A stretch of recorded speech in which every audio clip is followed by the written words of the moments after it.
Awesome, let's make a start. So, kia ora tātou katoa. My name is Rebecca and I am on the Wellington Regional Council for the United Nations Youth New Zealand. And I would just like to welcome everyone from Aotearoa and outside of Aotearoa to our collaboration with UNAM's Youth Activism webinar today. I'm really excited to hear from all our amazing panelists speaking, and I'm going to pass over to Julia now from UNAM's just to open up our webinar. Thanks, Julia. Thank you, Rebecca. Thank you all for being here tonight. For those who don't know me, my name is Julia. I'm the president of the Wellington Branch of the United Nations Association of New Zealand. At UNAMS, we work in a variety of ways to highlight the importance of UN, and I couldn't be happier to have the opportunity to partner with UN Youth to bring this webinar tonight. In the spirit of the International Youth Day, we will have the opportunity to hear from youth activists around the world about achieving the 2030 Agenda. It's an opportunity to learn from others who might have experienced different challenges in their fights. More than that, it's an opportunity to be inspired about others' work, to acknowledge their achievements, and to know that we still have a long way to go, unfortunately. I would like to thank our speakers for sharing their life experience with us tonight. And I also would like to thank those who organized the event, while you, Rebecca, and then. Briefly, I just wanted to say that we are going to cover all the questions at the end of the session using the question and answer function. I hope at the end you will feel inspired. And thank you very much for being here. Let's welcome Anna. Awesome, thank you so much, Julia. So first up, we have our speaker, Anna Golden, and Anna is from Ireland and has been a member of the Irish Youth Advisory Panel since it was set up in 2016, and she joined the Global Youth Advisory Panel in 2018. As a Day of the Girl Ambassador in October 2018, Anna met with the Secretary General to the Office of the President and the First Lady of Ireland, spoke on a panel alongside the Lord Mayor of Dublin, and was interviewed on national radio. Anna played an important role in the We Need to Talk, period campaign run by Irish YAP, which was instrumental in leading to the bill being passed in the Irish Parliament to help reduce period stigma and poverty.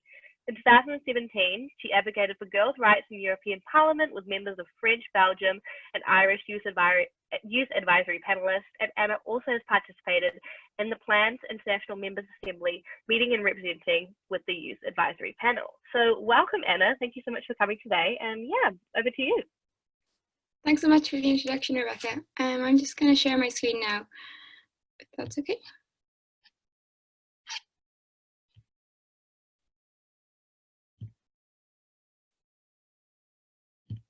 Sorry, one second.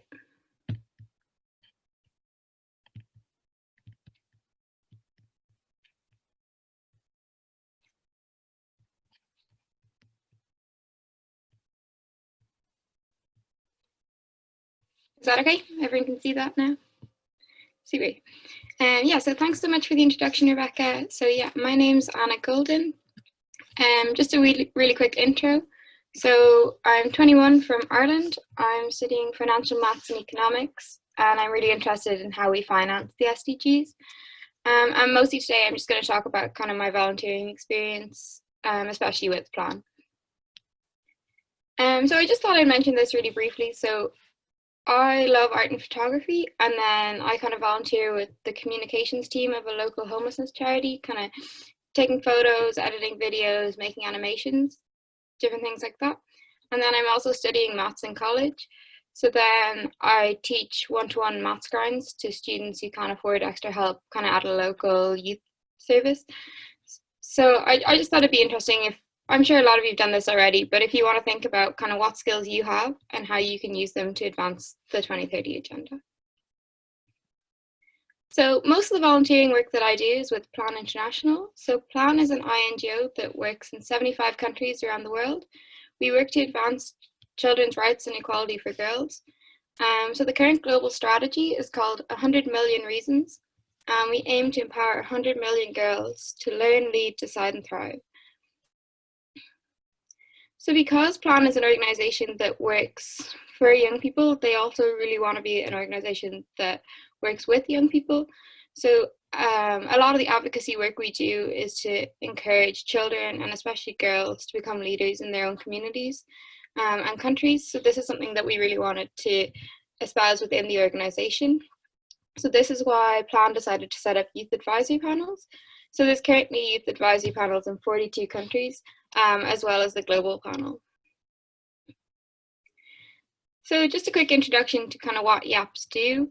So it's split into roughly 3 parts, so internal governance, advocacy, and then personal development. So on the internal governance side, we kind of review strategies and sometimes give input into like specifically media strategies a lot of the time and different strategies.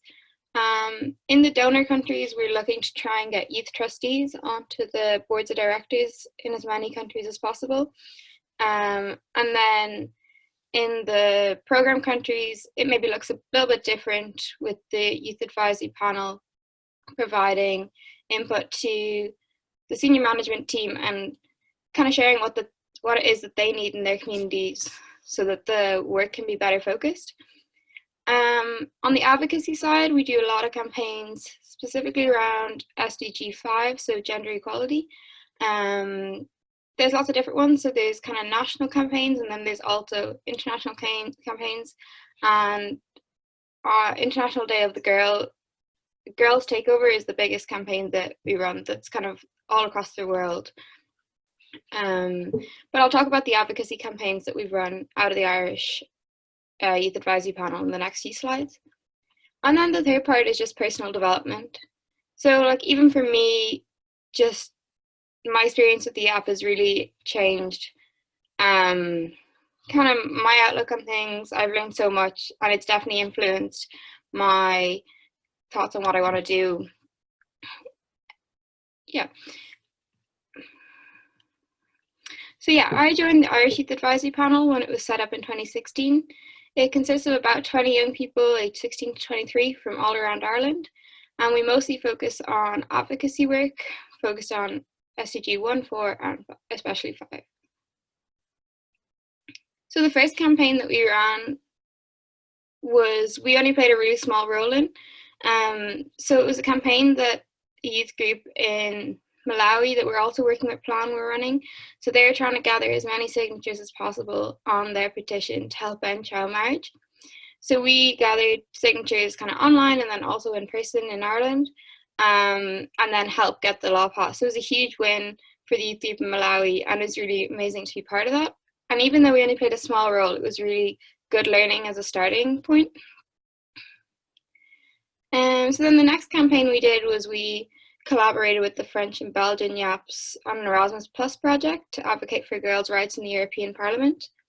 We met with a number of MEPs, which are members of the European Parliament, and we received really mixed reactions. Some of them were really positive and encouraging, and a couple of them were honestly like extremely condescending. And at first it was kind of, we thought that they were just being rude.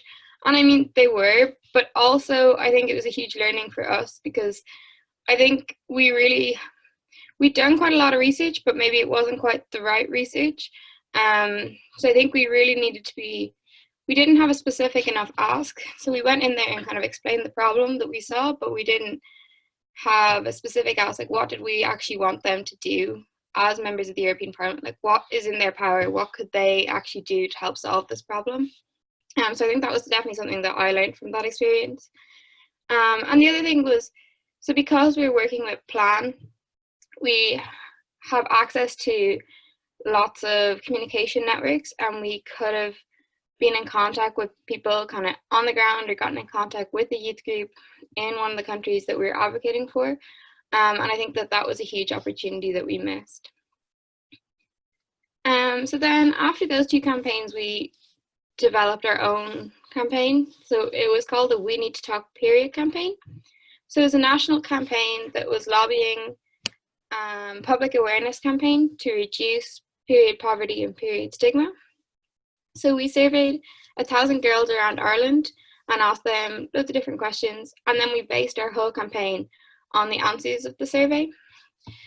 So we got some really great initial momentum, and we had a few small wins, and then we kept posting about it, but kind of all the initial momentum really had died down.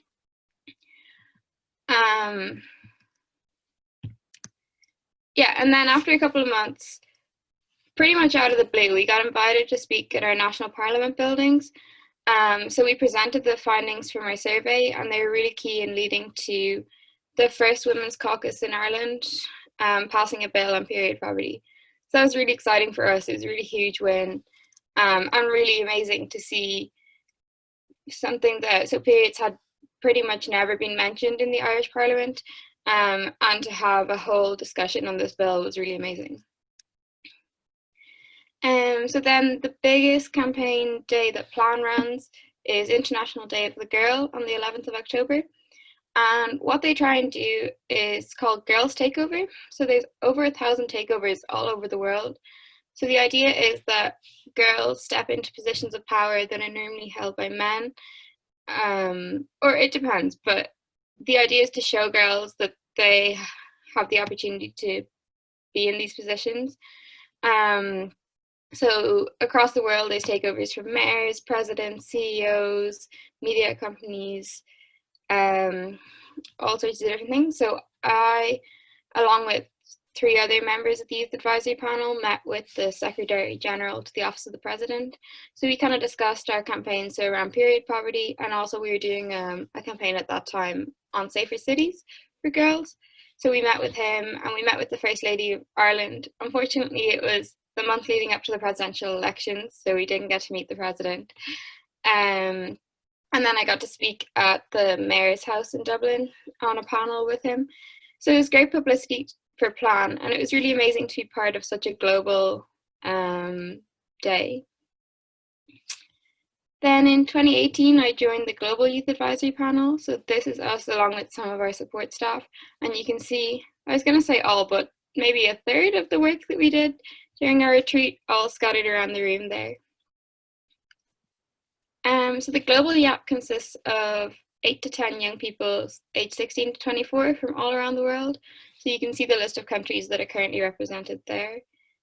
So we're mostly focused on internal governance. So we represent the young people in the organization at the highest decision-making body of the organization, which is called the Members' Assembly, which is where the chairs of all the national boards come together to decide on global strategy for the organization. And for me, it's really powerful to see that the voices of young people are really included in these decision-making forums. So I thought I'd just end and kind of sum up with a couple of my learnings from my volunteering experience. So just the first one would really be to use your skills and to think about like what skills you have that you can bring to the fight to achieve the 2030 agenda. The second one maybe is a bit more specific, but I always found that this is something we didn't do a couple of times, and I think it's really important. So whenever you're talking to a politician or launching a campaign, just make sure that it has like a really specific ask or goal. And then the third one is really key for me, kind of through all the work I've done, is that it's so important to like make sure that whatever work you're doing is actively engaged with and is elevating the voices of the people that the work is most for. So yeah, thanks so much, and looking forward to hearing from everyone else and learning from you all. Thanks for having me.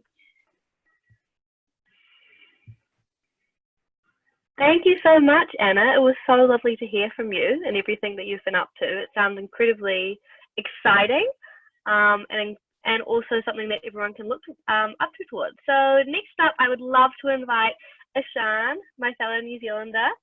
So Ishan is a 4th-year law and commerce student attending the University of Auckland, and he started his affiliation with UN Youth in 2014, competing in their online competitions before participating in regional, national, and international events.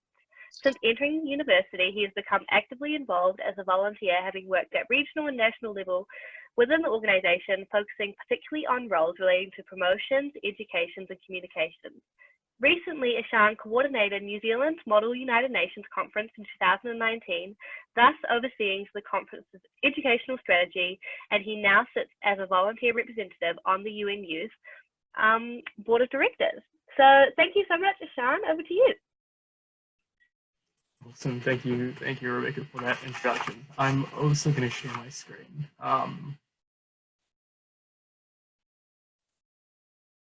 There we go.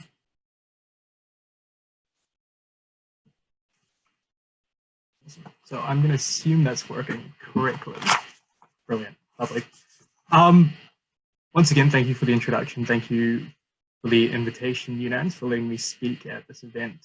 And it was a really interesting question when the brief was first proposed to me, because United Nations Youth, or UN Youth, in New Zealand isn't necessarily considered an advocacy organization. We are strictly apolitical, and we essentially run as a charity that provides civics education events.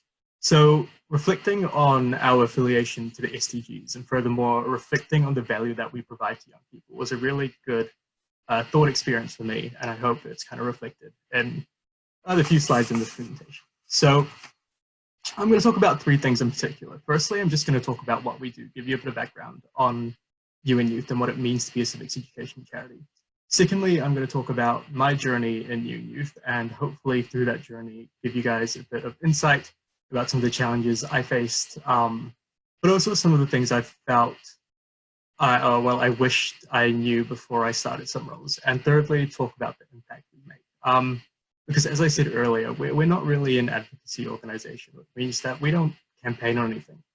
But with that being said, we do a lot of education surrounding what it means to be an advocate. And we really encourage the people who associate with us to go out into their communities and make the change that they want to see. And then to the left there, there's some of our values, or those are the four main values that we've outlined in our strategic plan.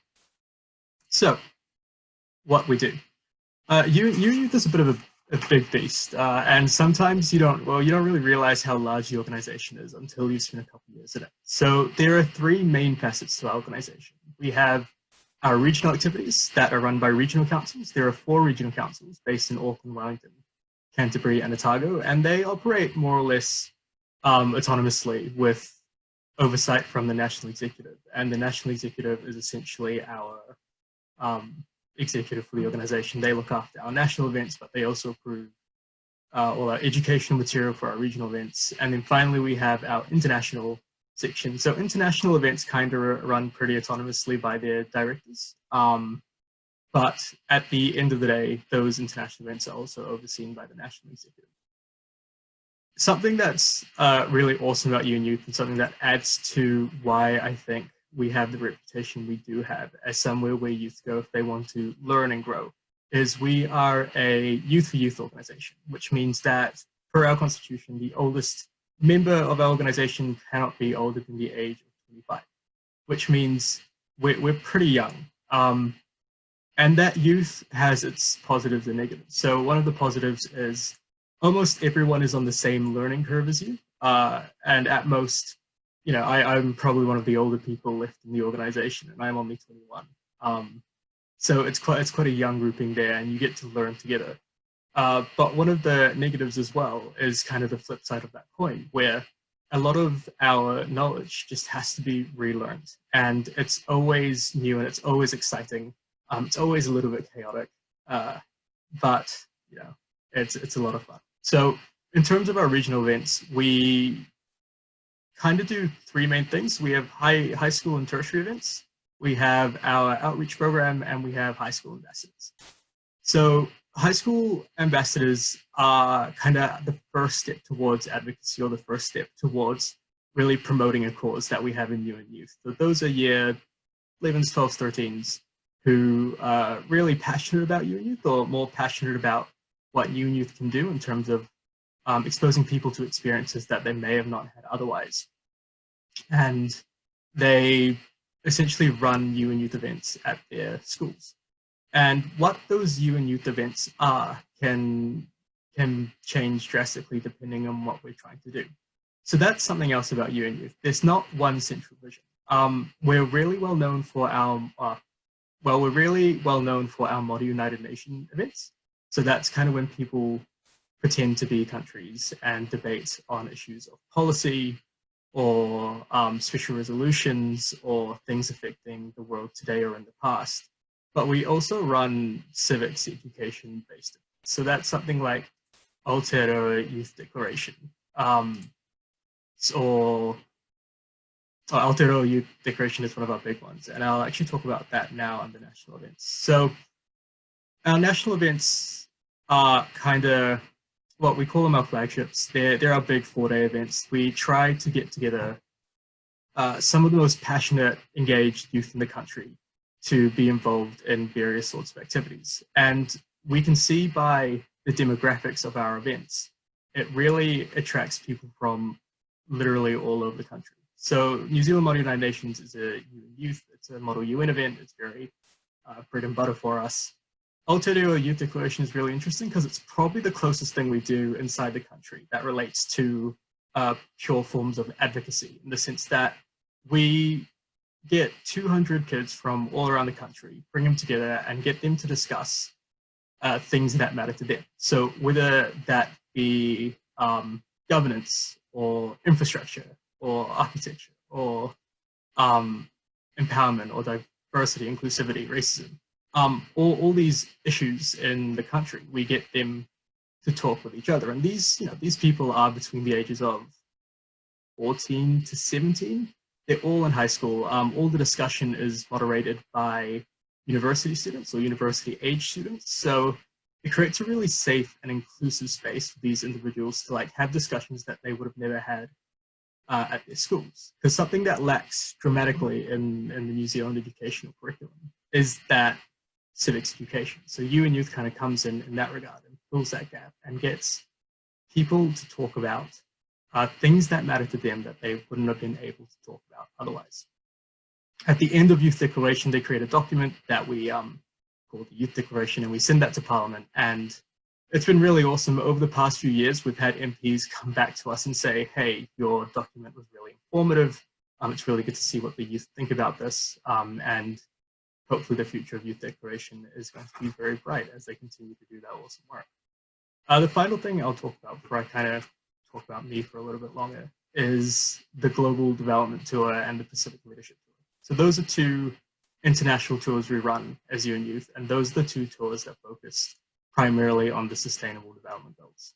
So the Global Development Tour goes to Europe and America, the Pacific Leadership Tour goes to Australia and one or more of the Pacific Islands. And the whole idea there is to see how the SDGs and before them, the Millennium Development Goals are implemented in different parts of the world. So I was really fortunate to go on Global Development Tour, and I'll talk a little bit about it soon. Boom. Oh, no.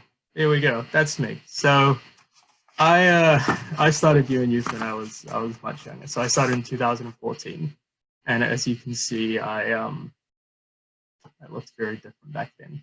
So those are kind of the different stages of UN Youth. So in high school, you are a participant, which means you come to the event for the experience of being at the event. And that changes depending on the event. For me, I started with diplomacy competition. It was an online essay writing competition. I had a lot of fun, so I decided to come to the physical events, which was all Model United Nations and New Zealand Model United Nations. For me, that was really important because it allowed me to step outside my comfort zone. And I think that's probably the first takeaway that I have to anyone listening and wants to figure out how they can be more involved in their community or just want to be more involved is don't be afraid to step outside your comfort zone. Because for me in particular, I was incredibly insecure about my ability to maybe speak publicly. You know, I was worried that I would sound foolish or I wouldn't be prepared. But at the end of the day, something that you get to realize really, really quickly is a lot of the people that you look up to, a lot of the people you compare yourselves to, have the same worries and insecurities that you have as an individual. So I learned that really quickly in high school, just talking to other people. Next was Global Development Tour, and this was that's a photo of me with absolutely terrible shadows at the UN General Assembly. You can kind of see the UN logo in the background. And there, I found it awesome because I was able to talk to like-minded people, but also see the actual impacts of the Sustainable Development Goals. This was in 2017, early 2017, so it wasn't too long after the goals had actually been implemented. But it was good to see an insight of the planning that different organizations went to. We had meetings with the state of green in Copenhagen. So they looked at making cities greener. UN Women in Brussels, they were really great. And then we did end up going to the United Nations as well, which was cool. My third kind of evolution through UN Youth was starting to volunteer. And that's kind of when the value proposition changes, because you go from one side of the experience, which is being a participant and getting the value, to the other side, which is delivering the value. So I spent 2 years volunteering with this organization. I've done regional councils, regional events, national events. Haven't done international events, but who knows, maybe sometime soon. And what I can say here is your focus immediately changes to what value can I get out of these experiences? And I think that's something that's really important for just youth in general to think about when they're looking at what they want to do, is what value do I get and how does this value me? Because there's an incredible amount of opportunities out there, but you have to be really careful about what you want to commit yourself to. Because time is, I mean, it feels like we have all the time in the world because we're young, but time really does fly by. So for me, UN Youth was an organization that I thought could add a lot of value to my life, and I'm really glad that I went through this path. But I had some friends who I would volunteer with the first year who went through different paths and doing incredibly successful. So even if you have a goal, just make sure that the value that you will achieve from pursuing that goal is always up to the value that you expect to gain from your time as an individual. And finally, leadership. So now I sit on the board of UN Youth. I don't do much operational stuff anymore. It's definitely really interesting. We have a lot of strategic discussions and strategic thinking. And I'll kind of talk about that in my next slide. So what is the impact we make? I had a chat to our current National Education Officer about this because I was hoping to get an answer that centered around the Sustainable Development Goals. But at the end of the day, that's just not really how our organization works. The greatest impact we make, in my opinion, is inspiring global citizens, which I guess you could kind of whittle down to this idea of educating and inspiring. So those top 3 bullet points there, we try to get youth engaged with past and present global issues. We try to get them to learn about United Nations and the Sustainable Development Goals. But more importantly, we try to get them to look at the bigger picture. So why is the Sustainable Development Goals important? Why do we have unity? You know, why was the UN enacted in the first place? Because that's something that once you understand, I think you gain an even greater appreciation of our global community. And finally, we want to equip young people to make a difference. And that's where the hard and soft skills come in. Something we've realized over time is a lot of kids who end up doing UN Youth also end up being really heavily involved in other organizations. And I don't think that was by design per se. I don't know if that was the intention originally when the organization was created, but we've managed to gain a reputation, I guess, of allowing people to upskill themselves in a way they weren't able to do otherwise in high school. And that's kind of how that happens. This statement here, we connect young New Zealanders to the world, comes straight out of our 2021 to 2025 strategic plan. And I think I'm going to end on this sort of sentiment, which is UN Youth fundamentally is all about expanding the minds of younger people. We are a fairly big organization. We are the largest youth civics education organization in New Zealand. We're probably the largest youth organization in New Zealand. But at the end of the day, all that we try to do and all we try to get the people who are involved with our events to do is to think bigger. Because a lot of the time, this bigger sort of thing is what motivates you as young people, us as young people, to make the changes we want to see in our local communities. So with that sentiment, I think I'll hand the metaphorical mic back to Rebecca. Thank you everyone for listening. And I'm happy to answer the questions when the time comes. Oh, thank you so much, Ishan. That was really awesome. As a fellow UN Youth member, I felt very proud listening to all that. It was very exciting. Next up, we have Pedro, who is from Brazil, and he graduated with a psychology degree from the Federal University of, I'm really going to struggle with this little blurb with all the Spanish words thrown into it, but I'm going to try my very best, so please don't judge me, from Minas Gerais, with a clinical psychoanalysis emphasis, where he took part in several academic projects towards youth and education. The latest being in partnership between university and the city's education secretariat called the Brota, which is the Youth Education and Culture, where public school students can enroll in a variety of activities to strengthen their bonds with their schools. Besides that, he has been part of an organization called the Levante Popular de, this word, I learned it on Google Translate this earlier today, Juventude, a youth, which I think means youth, which is a youth social movement that is spread in every state of the country and has around tens of thousands of members. The organization develops numerous actions among students, peasants, and the populations of big cities periphery.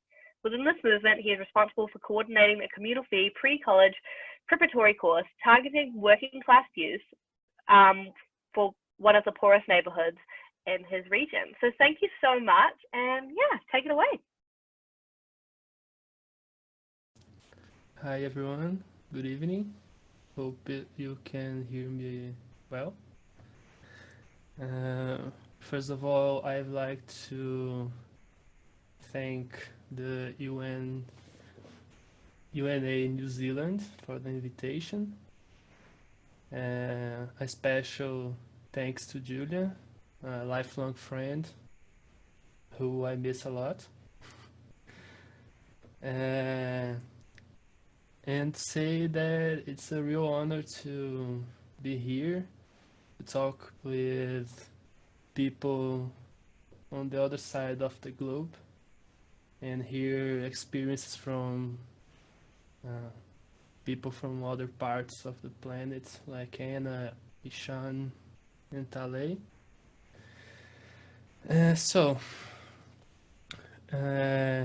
I'll try.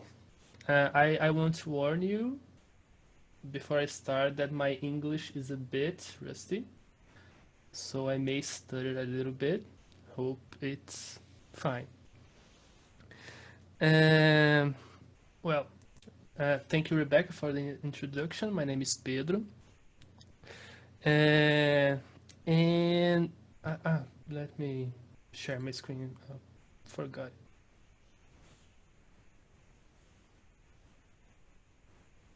It's okay? Okay.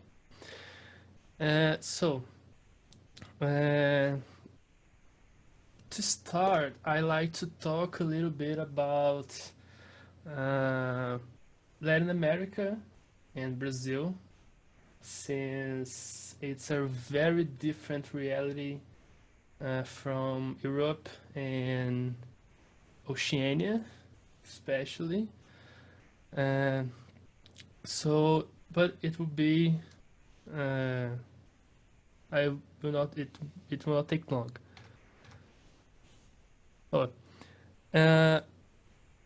Latin America has a really difficult background. We've been through numerous of dictatorships, coups, and stuff like that. Especially in the second half of the 20th century. We had military dictatorships in Brazil, Argentina, Chile, Uruguay. Basically, every country in Latin America at some point had been governed by a military junta. So in the 80s and 90s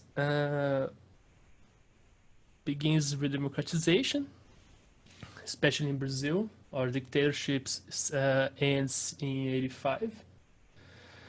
And in the 2000s, we see a new wave of progressive governments.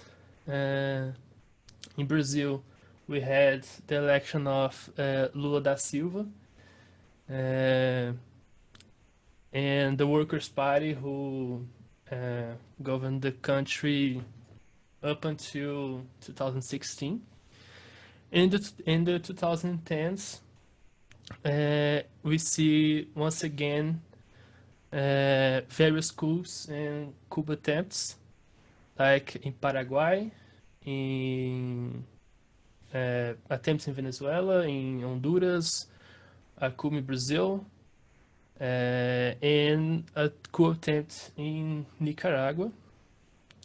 And these coups and coup attempts lead to political persecutions of great personalities, most of them strictly connected to that progressive wave I talked about earlier, like Lula, Rafael Correa, Cristina Kirchner, and it marks the beginning of a neoliberalism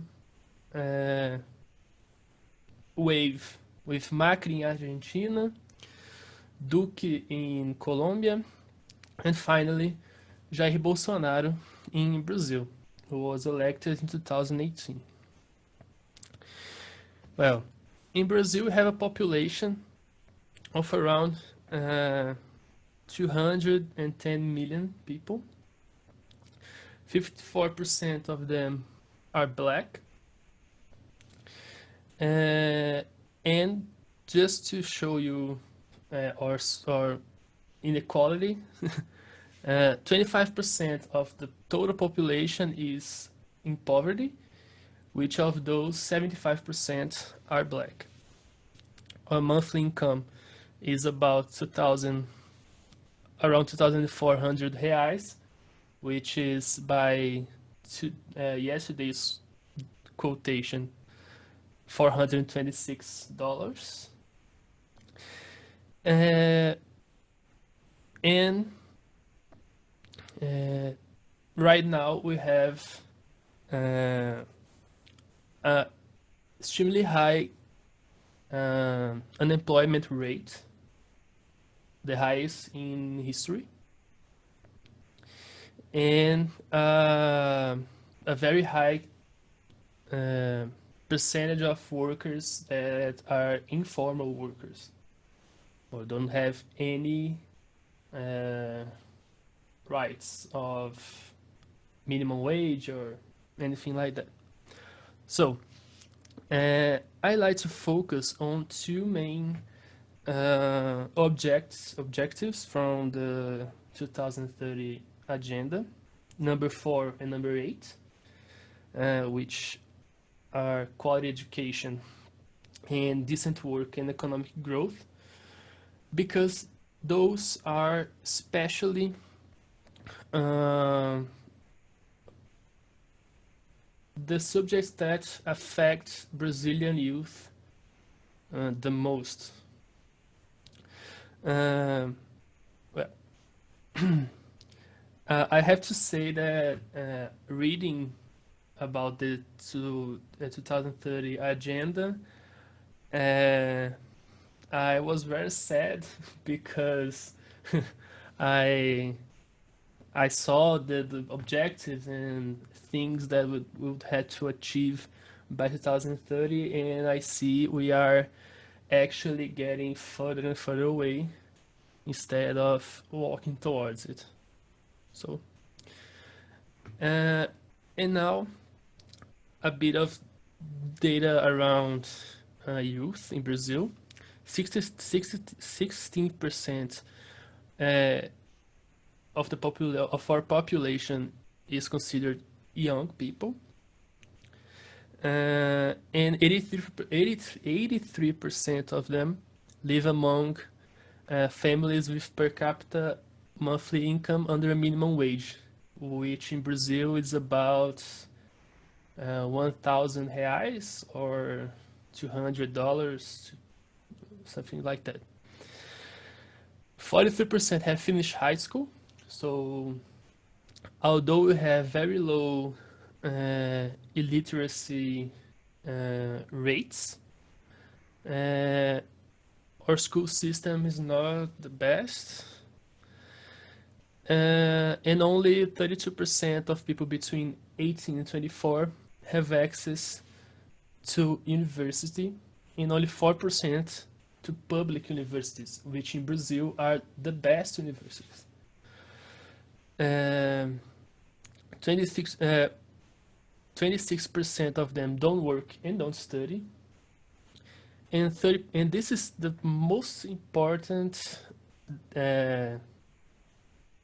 percentage I give you today, that 30% of them don't believe in social ascension through work, which means that in Brazil, almost a third of young people don't believe they can change their way of living through work.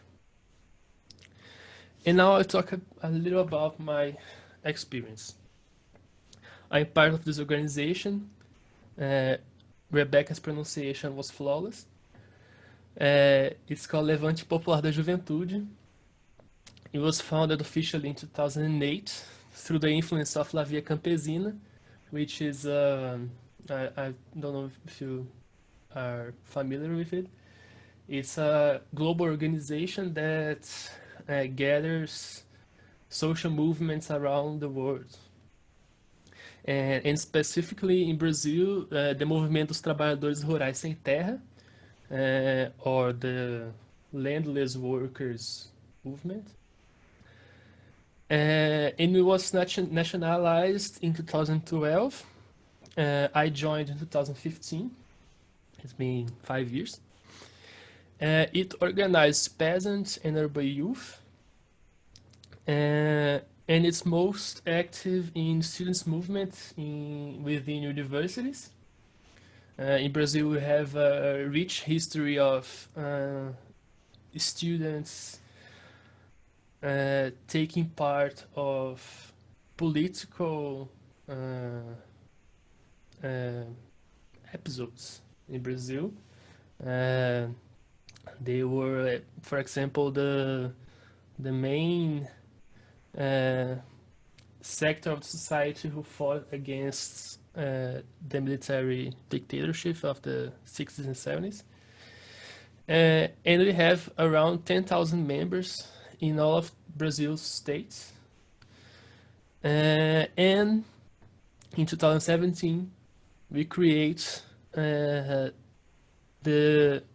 Rede Podemos Mais de Cursinhos Populares, which are, I struggled a bit to translate what it actually is, because in Brazil you have to do tests to get to university, yeah?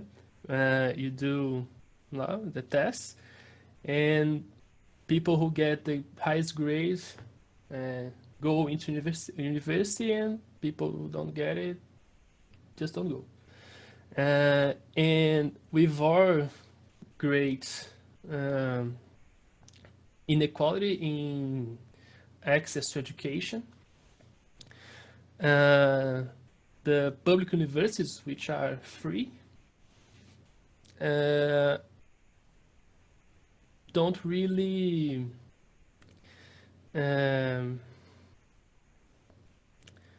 the large part of the population don't have access to it.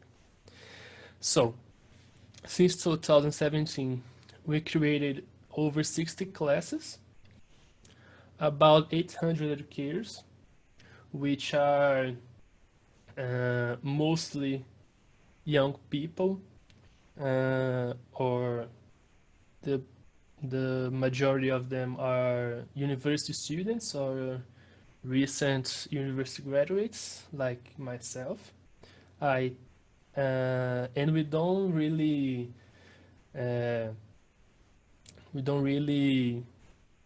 demand the educators to be graduated in what they are teaching, actually. For example, I graduated in psychology and I teach history. And we have over 1,600 students around the country, and we already had 100 students who got into university after studying with us. So, Podemos Mais, which means something around We Can More, was inspired by Cuban and Nicaraguan literacy campaigns that took place in their countries in the 60s and 70s. The Nicaraguan literacy campaign even got awarded by UNICEF. And the ideas of Paulo Freire, which is a Brazilian pedagogue, I don't know if it's a word, but yeah, who advocates for freeing education. Education that doesn't, that goes beyond formal education, that goes beyond school, beyond universities, beyond maths and geography and chemistry and all that. And that forms actual citizens and people who can think for themselves and can build their reality as it fits better for them. It's a free community preparatory course. That's the way I found the closest to describe. And the objective is to help poor area youth to grant access to university. So here in Belo Horizonte, which is the third biggest city in Brazil, our course takes place in a neighborhood called Pedreira Prado Lopes, which is one of the oldest, I don't know how to say favelas, but favelas it's okay, you can understand it. Is one of the oldest favelas in the city. It's even said to be older than the city itself. And besides that, I said that beyond formal education, we act in other areas of the community's reality too, like housing.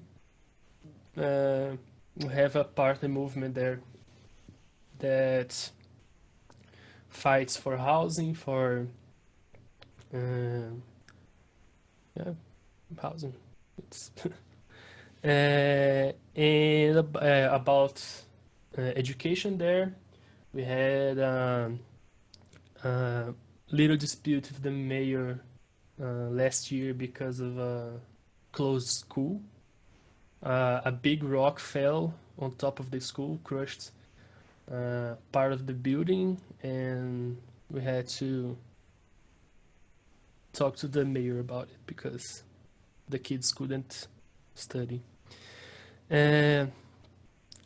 Community actions, especially now during this pandemic, we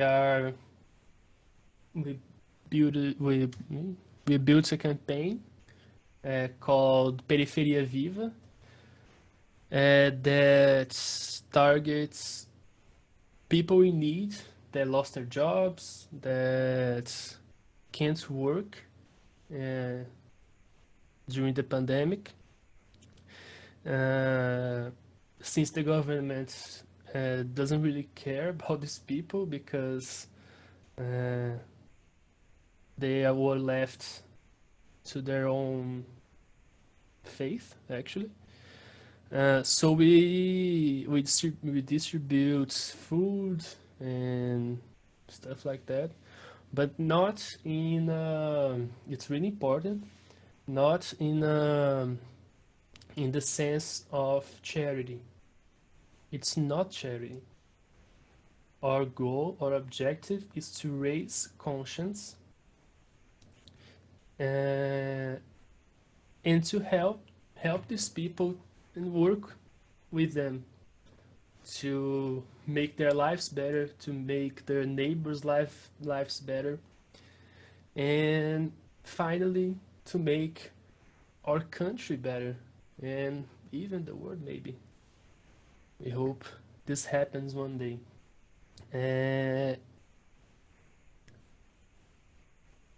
Different from what Ishan said of the UN Association, we are not apolitical. We are a political organization because we understand that in Brazil it's really important that we talk about politics. It's not something that you can just leave it aside. Our history showed us that.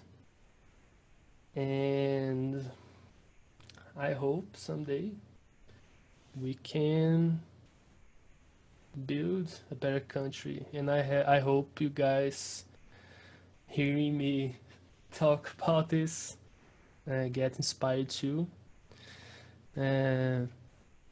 So this the sources I used.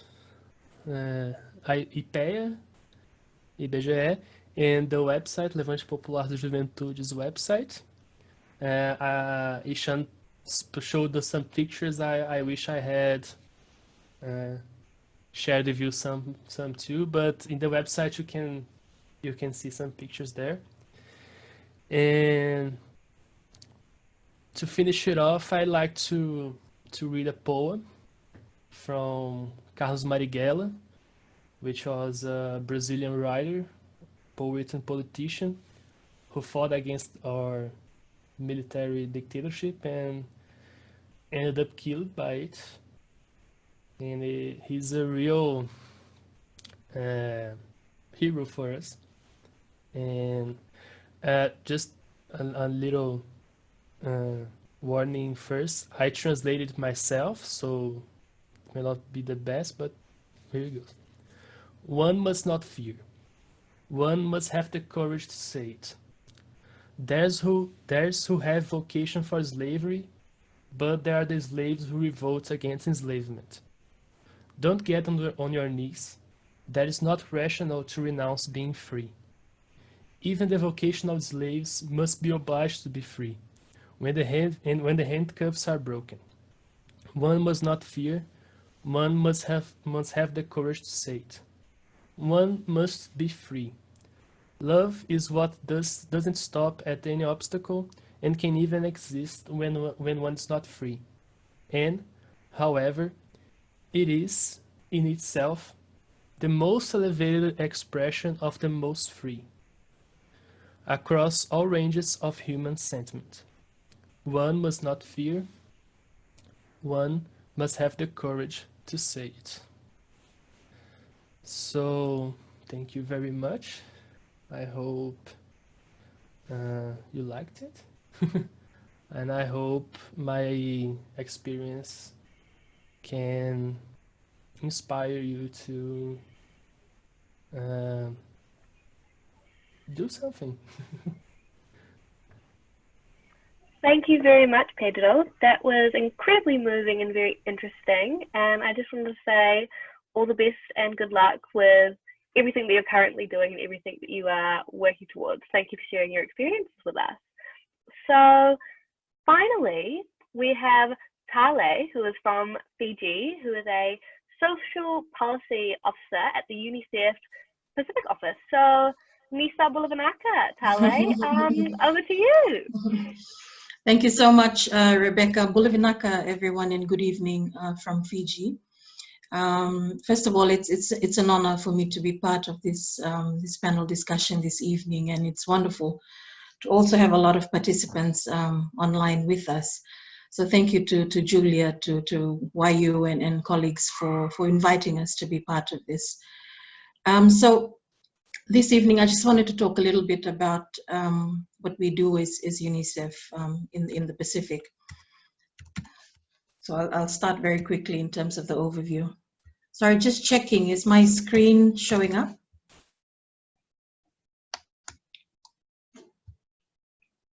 Yep, you're good. Okay. So in terms of overview, I'll just touch very briefly on who we are and where we work in the Pacific, just for the benefit of those who may not be familiar on what we do.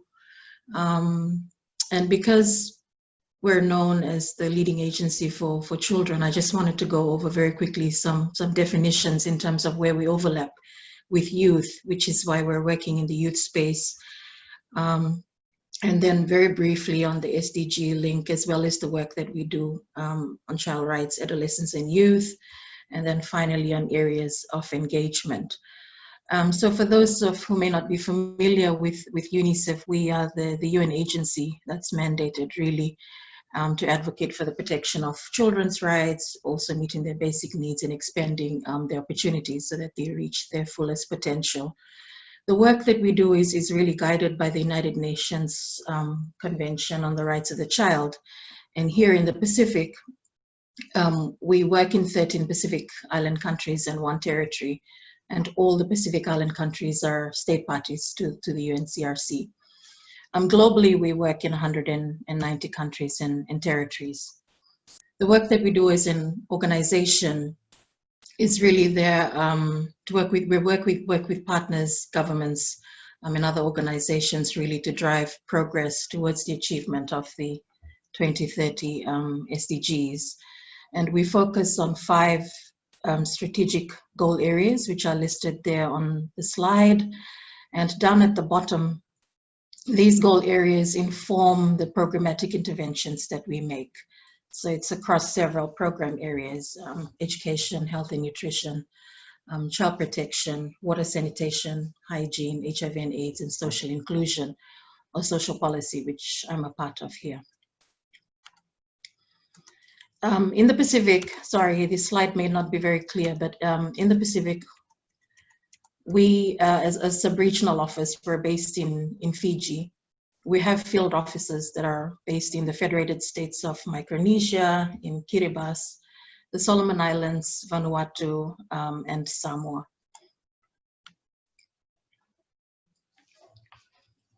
And in terms of those who may be wondering why we work in the youth space, it's really because of the overlapping definition between children and youth. Because our mandate comes from the Convention of the Rights of the Child, it recognizes those up to the age of 18.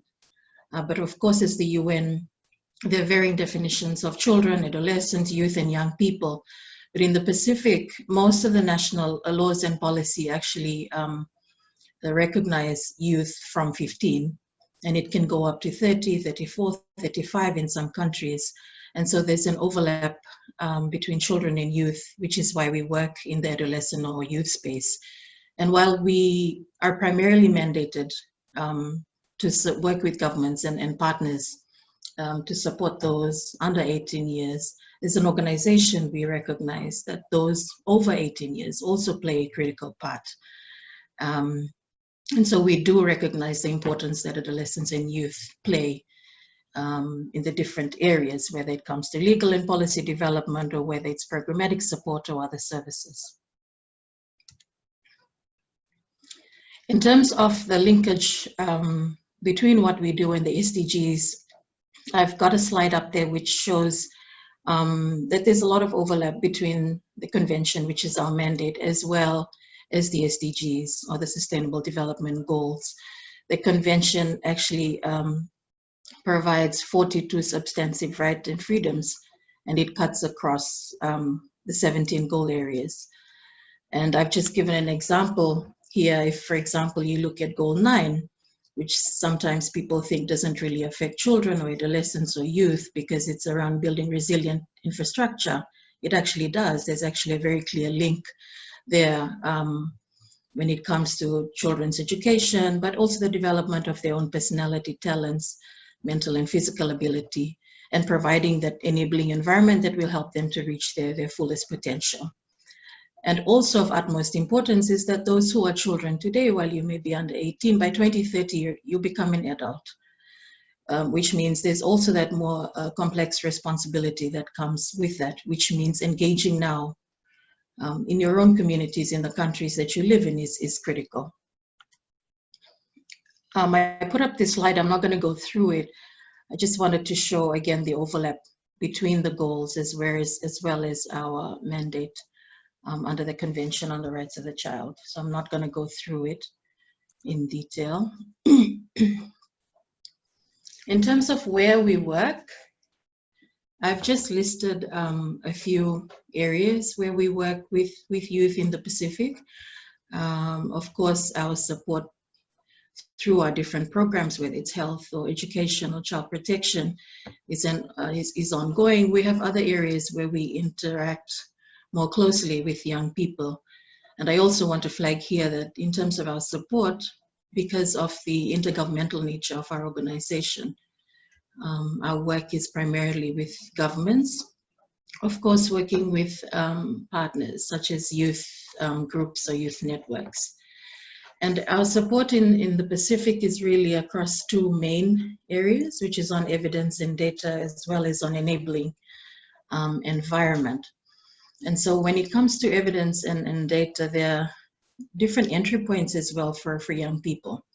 Surveys, for example, and this is our work with national statistics offices in the region, is quite critical because it provides an opportunity for governments to not only collect reliable data, but also provide that opportunity for that data to inform not just their work, but the work of other partners, including young people like yourselves. When it comes to human rights treaty reporting, I mentioned earlier that our 13 countries are state parties to the CRC. And most of the countries in the Pacific, when they prepare their reports that goes before the Committee on the Rights of the Child, they do nationwide consultations with multiple stakeholders. And this is another entry point where young people can come in and really provides an opportunity for them to talk more about great collaboration that they're having, but also highlight some areas or gaps that government can look at and seek assistance from partners. In terms of enabling environment, there's 5 areas that I've listed here. First one is really around the legal and policy development work that we do.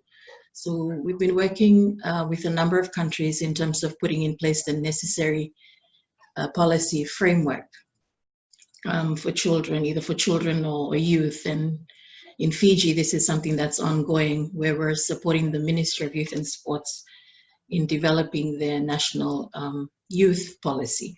And this has been quite an eye-opener for me, because I'm also very new to the youth space. But I see the value in engaging with young people and really listening to you and hearing about the situation that you're in, but also getting great suggestions on how we can work better together and things that we can improve on in a more collaborative manner. Another critical area is youth participation in national development and political processes. And we've been working very closely with the Tonga Parliament in supporting the Tonga Youth Parliament, which is an annual event. Also, we've been working with other governments in the region in terms of providing other platforms such as youth summits, youth conferences, but just in terms of maybe some of the lessons that we've learned, and something that we've also tried to flag when we work with our government partners, is the sustainability of these processes. I mean, yes, it's a great opportunity, but there are maybe other ways that governments can consider in terms of having it more youth-driven, really bringing youth together, listening to them, getting issues from them, which will then inform these processes. And so this also provides an opportunity for us as UNICEF to advocate really in terms of working better with you, so that it's a more meaningful engagement, it's a more meaningful method of you participating rather than it being just an event that's celebrated annually. Other areas of engagement is in budget consultation. So really understanding government commitments when it comes to resources is critical. And so in the Pacific, we've got Fiji that conducts nationwide consultations. The government actually goes around speaking to multiple stakeholders. This is another entry point for young people. And it's critical for young people to speak and to give recommendations in areas that they feel that government should be dedicating resources to. And of course, that's critical for all of us, and even for us as UNICEF in terms of achieving our result. We have to see that there's commitment from our government partners that we work with. Social protection is another area. Of course, this varies in the Pacific countries that we support. There are countries with more comprehensive systems in place, like Fiji and Cook Islands, and there are other countries, for example, like Tuvalu, where they're looking at really at the beginning of things, putting in place the necessary legislative and policy framework to enable them to have these programs that provides the safety net for families that need it. And this is an important place as well for youth to be able to engage in these processes. And finally, on innovation, we've been working with a number of Pacific countries in terms of having different platforms in place. And this is really to hear from youth, the situation on the ground, what they're going through, what are some of the things that can be better done. And so some of the platforms that we've had is really through UReport, Rapid Pro, and also more recently in the Solomon Islands is what we call Generation Unlimited Youth Challenge. So this is part of the global UN initiative that was introduced by the Secretary General to engage and empower young people to be more involved in processes that affect them. So those are just some of the areas. I know I don't have much time, but I just wanted to flag those. And I also want to say that the other panelists have touched on a number of things which I think are important in terms of having specific asks or goals. And I think this was a point that was raised by Anna earlier. And that's very important. And for you to know that, it's critical also that you do your research. There's a lot of surveys, there's studies, there's a lot that's happening in the different countries that you can always use, gathering the data and the evidence that you need to inform not just the advocacy work that you do, but to inform your engagement with other development partners, for example, like the UN. And I think Ishan mentioned the point about value in these experiences. And that's a very good point in terms of appreciating as well what you go through. And I think also in terms of expanding network, you know, for me, I enjoy the work that we do because it gives me that opportunity as well to listen to youth and to better understand what you're going through. But also, you know, it's always fascinating to hear the ideas that young people come up with. And sometimes quite frankly, we sometimes don't think about it until it's mentioned by a young person. Yeah, so these are some of the areas in which we work in the Pacific. So just on innovation, I just wanted to end with a video of the Generation Unlimited Challenge that we did in the Solomon Islands. So I'll end here. I know YU is helping me in terms of putting this video up.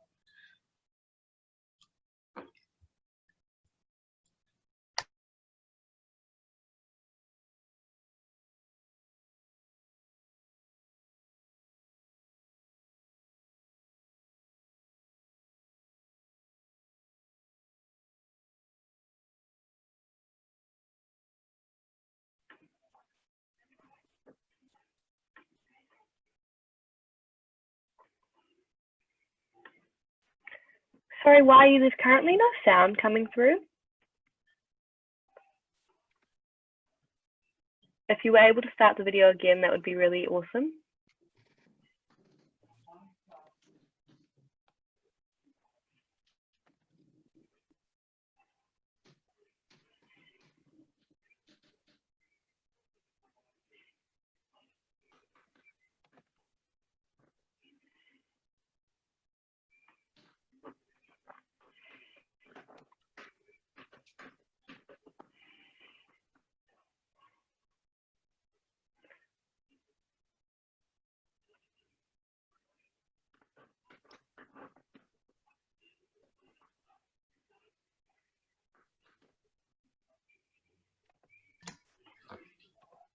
Rebecca, I think there's still sound issues. That's fine. It's just a 2-minute video that I wanted to share to show how young people are engaging in some of the work that we do. Not a problem.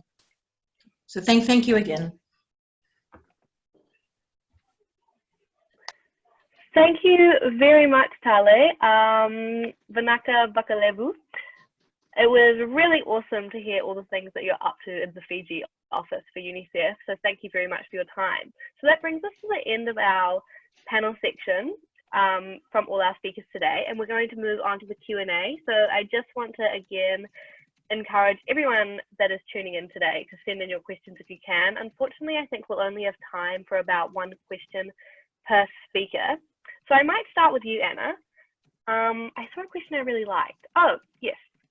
So this is from Grace, who is based in Indonesia, and she wanted to ask how you became a member of the International Youth Advisory Panel, because she would really like to become a member, and what that process looked like.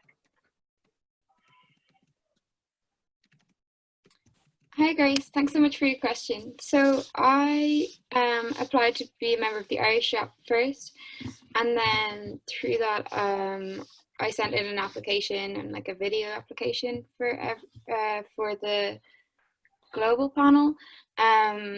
It's kind of, the global panel is definitely based a lot around regions. So a part of the reason I got it was because there'd never been a person from Ireland on it before, and they were looking for a member from Europe. So normally the plan is kind of split into 4 different regions and then also the donor countries. So that was how I got involved.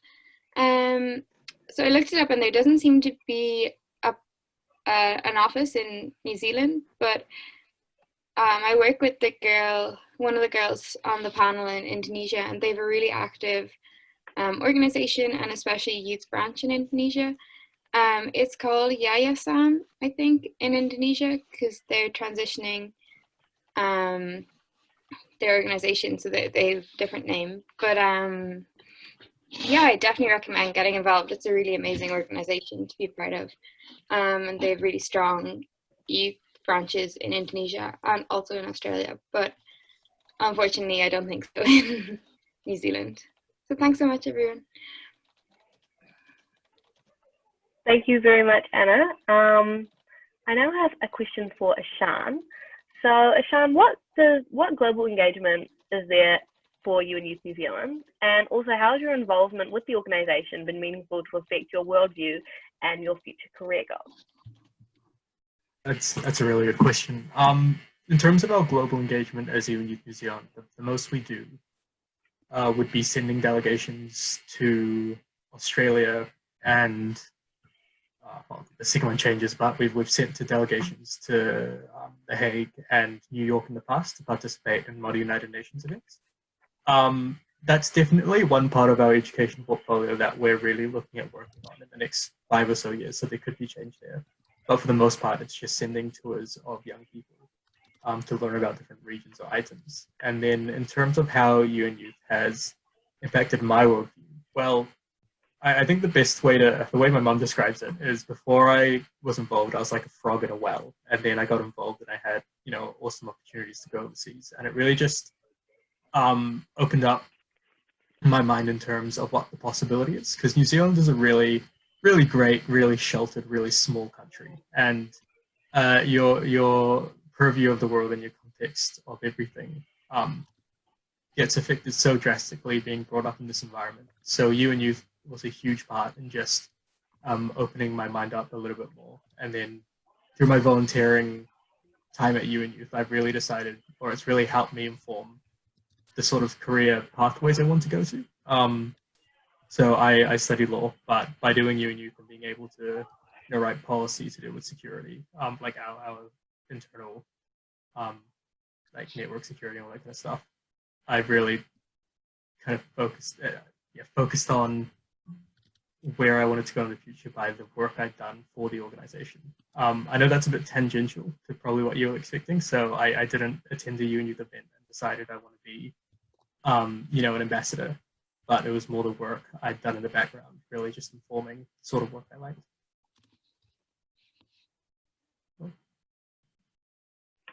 Thank you so much, Ishan.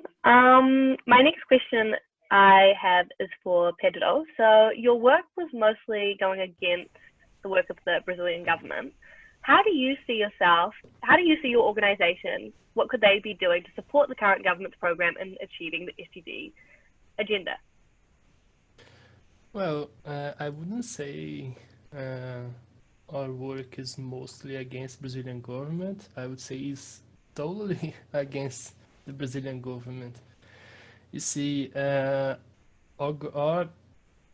government doesn't really have a program for achieving SDGs. We are fighting what I talked to you about today wasn't really towards achieving SDGs per se. It was more about not going the other way around. Not about specifically achieving a better education, but not losing what we already have. Talking about public access to public universities, the government is openly cutting financial resources of these universities, which are actually where our great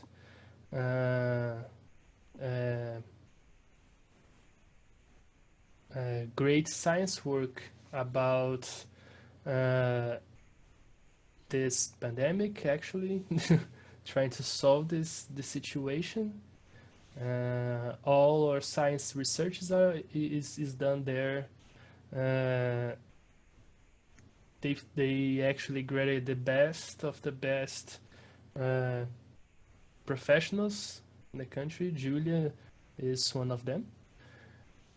So do I. So we're really proud of what we have, what we already achieved. But right now, as from 2018 through today, our work is about not losing. It's a it's a bit sad, actually. And I see my work is really different from what Ishan and Talei do. It's another type of organization. It's a different type of it's everything's different, actually. It's not the same thing. So back to the question, yes, it's against Brazilian government because the government doesn't have a program to achieve SDGs. We are really close to them, actually. In 5 years ago, basically, but since 2016 we are like going down the hill. It's not being nice.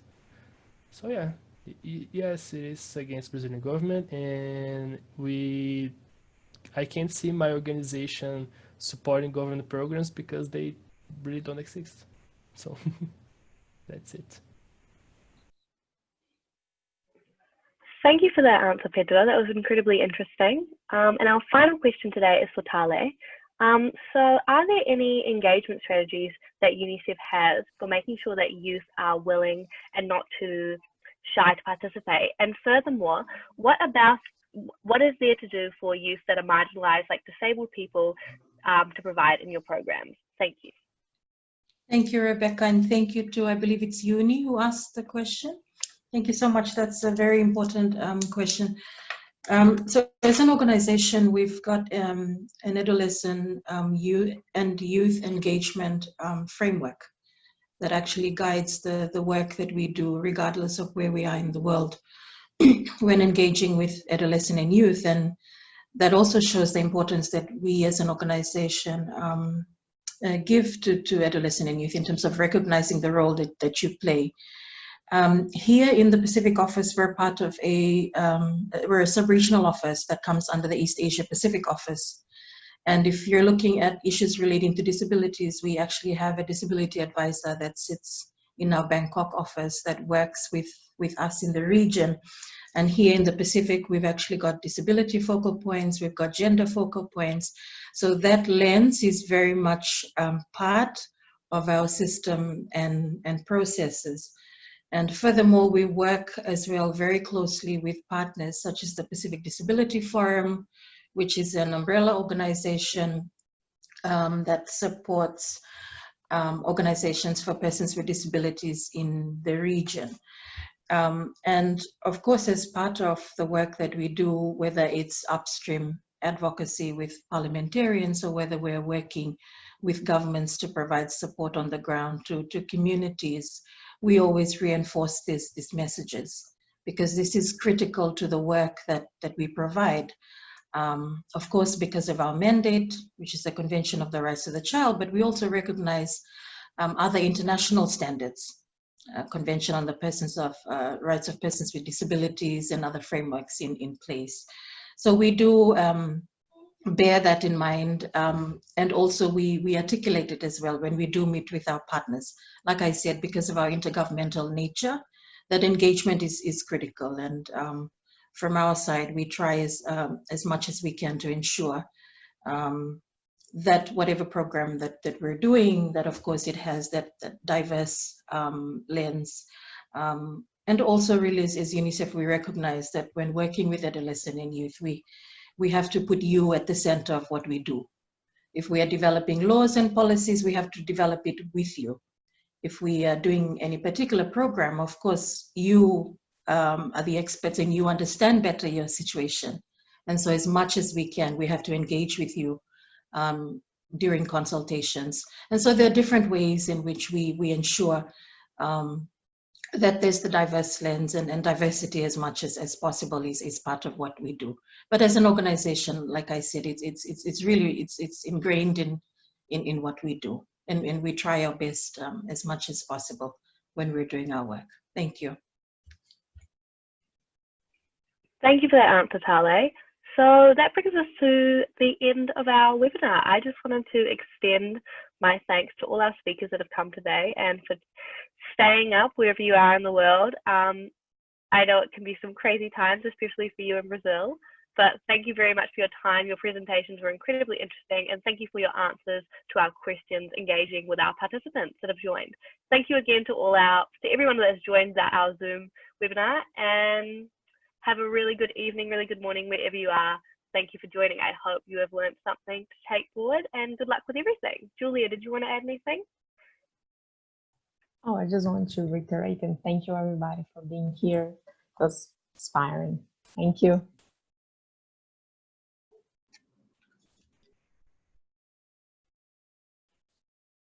Thank you so much, everyone. Thanks so much for having me. Thank you. Take care.